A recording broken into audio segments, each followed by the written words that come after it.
She sat in the chair across from me and grabbed the box of tissue from the table, embracing it with both arms. I wondered about her previous spiritual formation that made her feel she had to confess to me, the pastor, everything she ever did wrong in order to be accepted by God.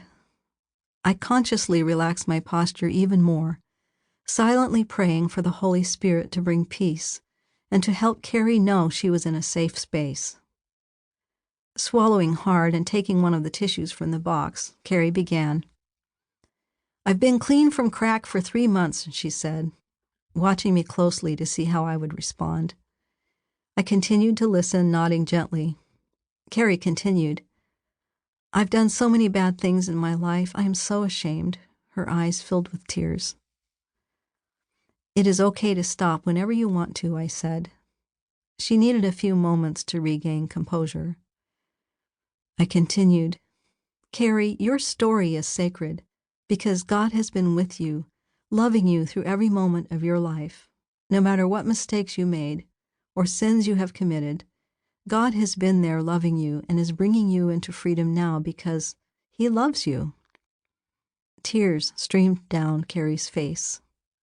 "I can feel that love, Pastor," she said. "That's what makes me want to tell you everything."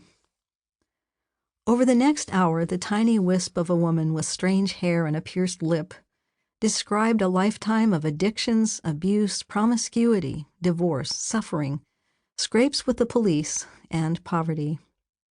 Every relationship in her life had been shattered by addictions and abuse. Her body had aged because of the drugs and hard times, so that she looked older than her years.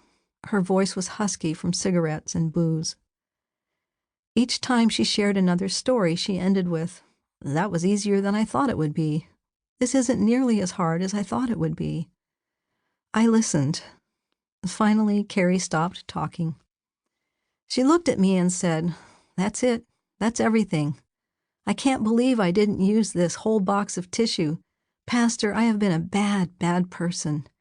Am I still welcome here?" This was the beginning of Carrie's healing, a transformation that very slowly rippled from the inside out, touching all aspects of her existence and gradually spilling into her family and friends. Carrie continues to heal today in the company of Christian friends.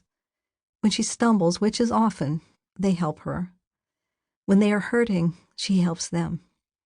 Carrie is like the woman who wept on Jesus' feet and kissed them and wiped them with her hair. Luke 7, verses 36 through 50. She loves much because she has been forgiven much. Every scar that Carrie bears is becoming a source of compassion and healing for others. I have known other Carries along the way: prostitutes, drug addicts, alcoholics, sex addicts, people who cut themselves, burn themselves, and survive suicide attempts. Of all the people with whom I have journeyed in healing, these are the ones whose transformation touches me the most. Healing is often slow and halting, a 2 steps forward and 1 step back struggle. Their deliverance from chaos takes time, with many failures along the way. Those who make it into freedom do so because they have been welcomed into the journey by Christian friends. That is, while therapy helps, the most important ingredient in their recovery is friendship, which raises many questions for us in the church today. "Jesus, what a friend for sinners," the old hymn says, and we sing it with gusto on Sunday morning in our pews. But would we really like Jesus if he showed up and was the friend of sinners among us that he was 2,000 years ago? Could we relate? Imagine Jesus coming to earth today in Dallas, Texas. He would drive an old pickup, wear jeans, and drink beer. Dallas Jesus would not live in Park Cities. He would live in Oak Cliff or South Garland and drive to Park Cities to take care of people's lawns or put new roofs on their houses. He would have the kind of job that meant showering at the end of the day rather than in the morning. There would be thick calluses on his hands.